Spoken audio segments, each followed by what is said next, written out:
Breaking news mga kabayan, matinding pagsubok ang kinaharap ng Russia matapos matikman ang isa sa pinakamapaminsalang drone attack ng Ukraine sa kasaysayan. Pangalawang breaking news, isang mahalagang airbase ng Russia, mistulang nabura sa mapa matapos tamaan ng sunod-sunod na drone strikes.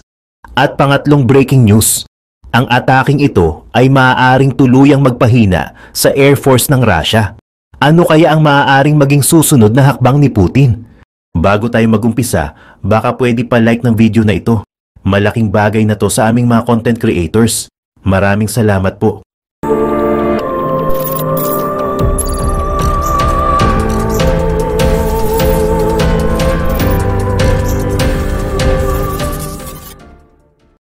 Umani ng international headlines ang matinding drone attack ng Ukraine sa Engels Air Base sa Saratov region ng Russia. Ang base na ito ay isang essential hub para sa mga strategic bombers ng Russia at ngayon, matapos ang sunod-sunod na drone strikes, ito'y nag-aapoy at maaaring nawalan ng mga mahahalagang bombers sa kanilang arsenal. Ayon sa report ng ABC News noong March 20, kinumpirma mismo ng Russian authorities sa Saratov Oblast na tinarget nga ng Ukraine ang Engels Air Base. Ang base na ito ay nasa loob ng 280 miles mula sa Ukrainian border, kaya't isang malaking bagay ang pag-atake rito. Sa loob ng maraming taon, naging sentro ng mga operasyon ng Russia ang Engels Air Base. Ngunit ngayon, tila nagbabago na ang ihip ng hangin. Hindi ito ang unang pagkakataon na tinarget ng Ukraine ang naturang base. Sa katunayan, ayon sa Reuters, noong January 2025, inatake na rin ng Ukraine ang isang oil depot sa Engels na naging sanhi ng malawakang sunog. Sa ataking iyon, 2 Russian firefighters ang namatay habang sinusubukang apulahin ang apoy. Dahil dito, nagdeklara ng state of emergency ang regional governor ng Saratov. Ngunit kung matindi na ang pag-atake noong January, mas nakamamangha ang ginawa ng Ukraine noong March 20. Ayon sa Kyiv Post, ito na ang pinakamalaking drone strike laban sa Saratov region mula nang magsimula ang digmaan noong 2022. Ayon pa kay Governor Roman Busargin, napilitang lumikas ang mga tauhan ng Engels Air Base at ang mga residente sa kalapit na lugar matapos sumiklab ang sunog sa base. Samantala, naglabasan na ang mga larawan at video ng pag-atake sa Astra Telegram channel. Kitang-kita sa footage ang makapal na usok na bumabalot sa Engels Air Base at sa industrial area nito na malinaw na indikasyon ng matagumpay na drone hits ng Ukraine. Bukod dito, naiulat din ang sunod-sunod na pagsabog sa loob ng base na posibleng sanhi ng direktang tama sa isang ammunition depot. Ngunit hindi rito natapos ang kwento. Sinisikap ngayon ni Governor Busargin na ipakita ang drone strike ng Ukraine bilang isang atake laban sa mga sibilyan. Ayon sa kanya, nasira ang 30 kabahayan, isang ospital, 2 kindergarten at isang paaralan sa lungsod ng Engels. 2 sibilyan din umano ang nasaktan, kabilang ang isang babaeng kasalukuyang ginagamot sa ospital. Bukod dito, tinamaan din ang isang oil depot sa lugar na posibleng siya ring target ng Ukraine noong January. Dahil dito, ipinag-utos ang pagsasara ng mga paaralan at inilipat sa remote learning ang mga estudyante. Ngunit ang tanong, totoo kaya ang lahat ng ito? O sinusubukan lamang ni Busargin na ilihis ang atensyon sa tunay na epekto ng drone attack sa Engels Air Base? Alam naman nating matagal nang ginagamit ng Russia ang taktikang ito. Pagtanggi sa sarili nilang pag-atake sa mga sibilyan, ngunit mabilis na ibinibintang sa Ukraine ang ganitong mga insidente. Samantala, hindi lang Ukraine ang umatake noong gabing iyon. Sinamantala rin ng Russia ang pagkakataon upang magsagawa ng sarili nitong drone assault laban sa mga lungsod ng Ukraine. Ayon sa mga Ukrainian authorities, mahigit 171 drones ang pinakawalan ng Russia, kung saan 75 ang na-shootdown ng air defenses ng Ukraine at 63 ang nawala sa ere bago pa man makapinsala. Ngunit hindi tulad ng Ukraine na tumarget sa isang military base, ang Russia ay direkta namang umatake sa mga sibilyang lugar partikular sa Kropivnitsky at Kupiansk. Sa Kupiansk, mahigit 20 bomba ang ibinagsak sa loob lamang ng ilang oras na ikinamatay ng isang sibilyan at ikinasugat ng isa pa. Ngunit kung may isang bagay na malinaw sa drone attack ng Ukraine sa Engels Air Base, ito ay ang malaking epekto nito sa Russian Air Force. Ayon sa mga eksperto, posibleng na-neutralize ng Ukraine ang ilan sa pinakaimportanteng assets ng Russia, ang Tu-160 at Tu-95 MS strategic bombers. Ang mga aircraft na ito ay ginagamit ng Russia upang maglunsad ng long-range missile strikes. At kung ang kanilang ammunition storage at oil depot ay nawasak, mawawalan ng silbi ang mga ito kahit pa kaya nilang lumipad. Ang Tu-160, na kilala rin bilang Blackjack sa NATO designation, ay isang supersonic strategic bomber na unang lumipad noong 1981. Sa ngayon, 36 lang ang nagawa ng Russia at 17 lang ang nasa serbisyo. Kaya't kahit isang Tu-160 lang ang masira sa ataking ito, malaking kawalan na ito para sa Russia. Bukod dito, ang Tu-160 ay isa sa mga pangunahing nuclear bombers ng Russia. Kaya't kung naapektuhan ito, maaaring maapektuhan din ang nuclear capabilities ni Putin. Samantala, ang Tu-95MS na tinaguriang Bear H ng NATO ay isang strategic bomber at missile carrier na ginamit ng Russia mula pa noong Cold War. Bagamat may modernized versions ito, ang orihinal na prototype ng Tu-95MS ay ginawa pa noong 1979 na nangangahulugang ginagamit pa rin ni Putin ang mga lumang Soviet-era bombers para sa kanyang 2022 invasion. Kung tutuusin, ang ataking ito ng Ukraine ay isang game changer. Malinaw na ang target nila ay hindi mga sibilyan, kundi ang mismong backbone ng Russian military air power. At kung totoo ngang napinsala, ang Tu-160 at Tu-95MS bombers ng Russia, hindi lang ito basta strike sa isang airbase. Ito ay isang direktang dagok sa kakayahan ng Russia na maglunsad ng airstrike sa Ukraine. Mas matindi ang kakayahan ng Tu-95MS kumpara sa Tu-160 pagdating sa aerial combat. May dala itong dalawang Gryazev Shipunov 23mm automatic cannons na nakakabit sa likod ng eroplano, nagbibigay ng kahit kaunting depensa laban sa mga paparating na jets at missiles. Kayang magpaulan ng bala ng kanyon na ito ng hanggang 2,400 rounds per minute. Pero hindi yan ang pinakadelikado para sa Ukraine. Mas dapat katakutan ang missiles ng Tu-95MS. Kaya nitong magdala ng 6 na Kh-15 cruise missiles ng Russia, naka-drum launcher at may range na 1,553 miles. Sakto para tamaan ang mga lungsod sa Ukraine. May variant din ang Tu-95MS, ang Tu-95MS-6, na kayang magdala ng parehong Ka-55 missiles na gamit din ng Tu-160. Mas nakakatakot ang MS-16 variant nito na kayang magdala ng hanggang 16 na Kh-55 missiles, kaya malaking banta ito sa Ukraine. Dagdag pa dyan ang onboard SPS-160 Garand jammer na nagbibigay ng dagdag na proteksyon kasabay ng rear cannons, kaya mahirap pabagsakin ang Tu-95MS sa himpapawid. Ang pangunahing kahinaan naman nito mula sa perspektibo ng Russia ay mas mabagal ito kaysa sa Tu-160. Hanggang 515 miles per hour lang ang top speed nito at ang cruising speed ay bumababa pa sa 341 miles per hour. Pero bumabawi naman ito sa flight range na 6,524 miles. Sapat para pumasok sa Ukrainian territory, magpakawala ng missiles o bomba at bumalik sa Engels Base nang hindi na kailangang mag-refuel. Pero tila hindi na yan posible matapos sirain ng Ukraine ang Engels Base. At hindi lang basta napilay ng Ukraine ang dalawang pinakamapanganib na bombers ng Russia. Sa pagka-ground ng mga ito, nabawasan din ang kakayahan ng Russia na gumamit ng glide bombs laban sa Ukraine. Unang ginamit ng Russia ang mga glide bombs noong 2023, pero mas lumakas ang paggamit nito pagpasok ng sumunod na taon. Mukha man silang simple, pero naging epektibo ang mga ito laban sa air defenses ng Ukraine. Ginamit ng Russia ang mga lumang Soviet-era Fab 1500 at Fab 500 bombs Mga bombang may bigat na 1.5 at 0.5 tons at nilagyan ng fold-out wing kit para maipakawala mula daan-daang milya palayo sa target bago ito dahan-dahang bumaba ng may matinding pagsabog. Hindi ito ang pinaka-perpektong bomba sa mundo. May simpleng satellite navigation lang ang wing kit na ginagamit ng Russia para mapanatili itong nasa tamang direksyon. Pero bumabawi ito sa dalawang bagay, mura at nakamamatay.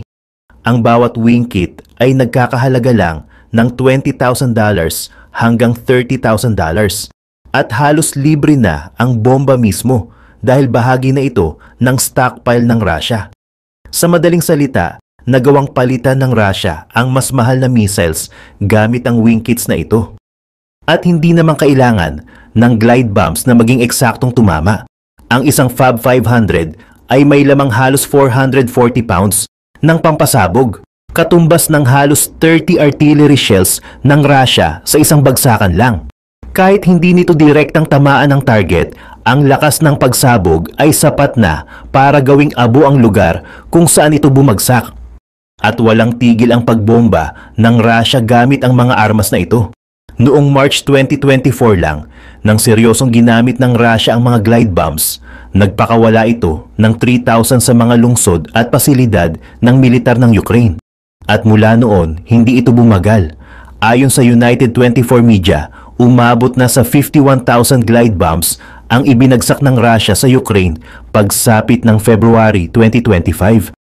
Kung kukwentahin, nasa 1,416 kada buwan ang ginagamit nila mula nang magsimula ang digmaan.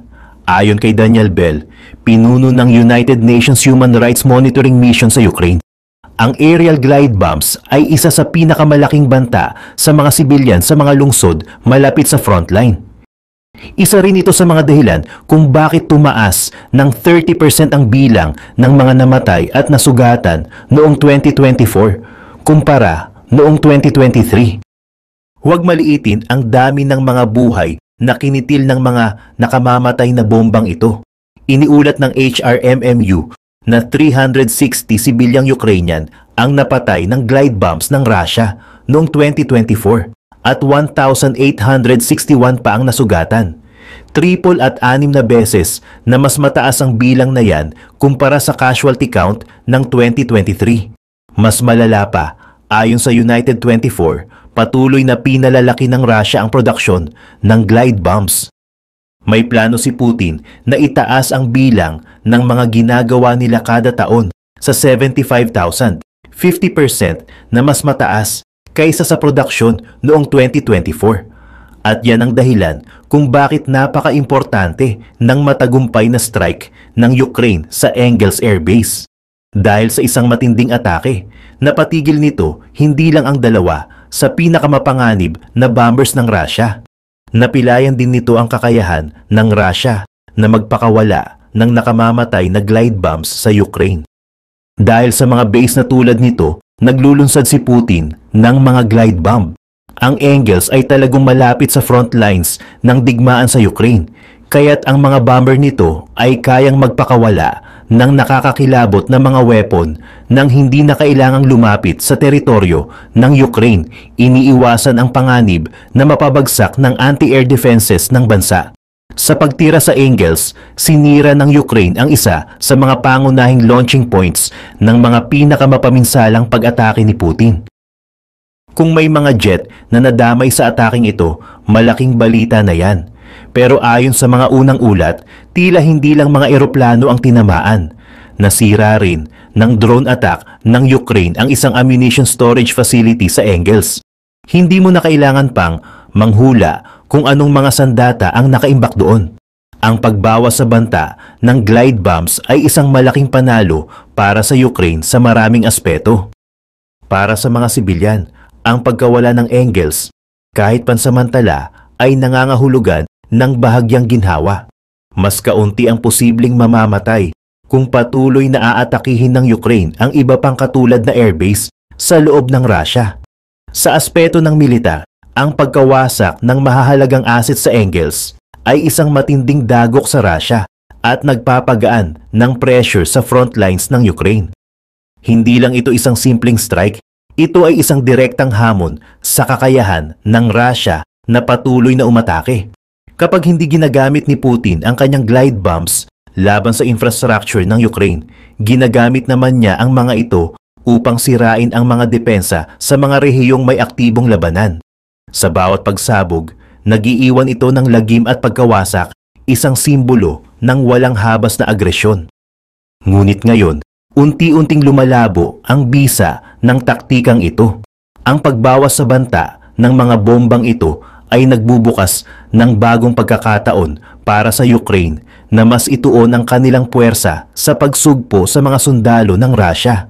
Sa halos buong tagal ng digmaan, walang humpay na hinanap ng Ukraine ang paraan upang harapin ang banta ng glide bombs.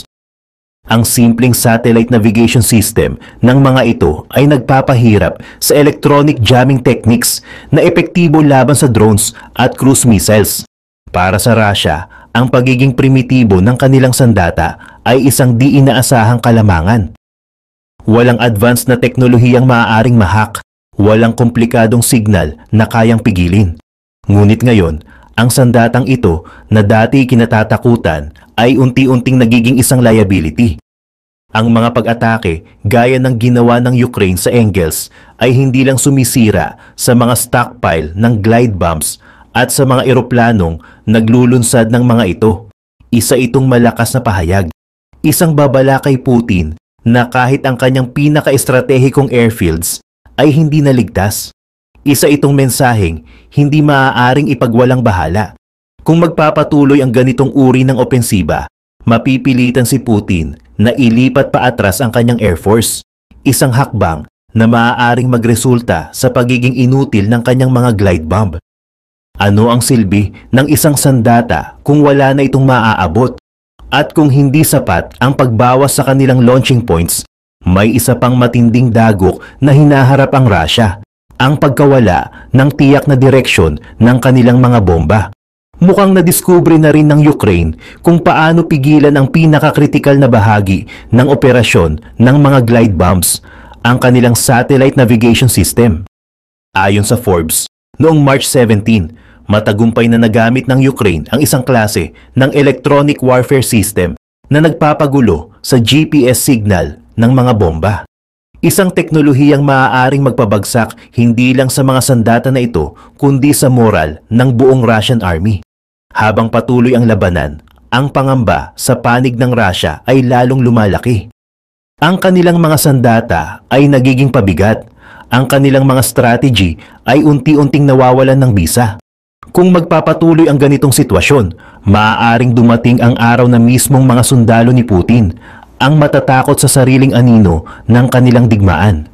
Ngayon, dahil dito, kinakailangan na ngayon ng Russia ang 8 hanggang 16 na glide bombs para tamaan ang target na dati ay kaya nang gawin ng isa lamang. Dahil dito, magiging napakakritikal para kay Putin ang planong dagdagan ng 50% ang produksyon ng glide bomb sa 2025. Lalo na kung sasabayan ng Ukraine ang bagong teknolohiyang ito sa mas maraming opensiba laban sa mga Russian air bases. Isang malaking panalo ito para sa Ukraine. Pero may isang maliit na problema. Ayon sa ABC, tila bahagi rin ng atake sa Engels ang pagsira sa isang oil depot na nagsusupply ng gasolina sa airbase. Maaaring maging issue ito. Noong March 18, nagkaroon ng mahalagang call sa pagitan ni US President Donald Trump at Russian President Vladimir Putin upang talakayin ang ceasefire agreement na naunang napag-usapan ni Trump at Ukrainian President Volodymyr Zelensky. Hindi pumayag si Putin sa isang ganap na ceasefire. Para sa kanya, ang paghinto sa labanan ay isang taktikal na pagkakamali. Gayunpaman, sa patuloy na negosasyon, pumayag siyang ihinto ang lahat ng pag-atake sa energy infrastructure ng Ukraine sa loob ng 30 araw, sa kondisyong susundin din ito ng Ukraine. Sa unang tingin, maaaring isipin ng iba na nilabag ng Ukraine ang kasunduang ito sa pag-atake sa oil depot ng Engels. Pero hindi iyon ang katotohanan.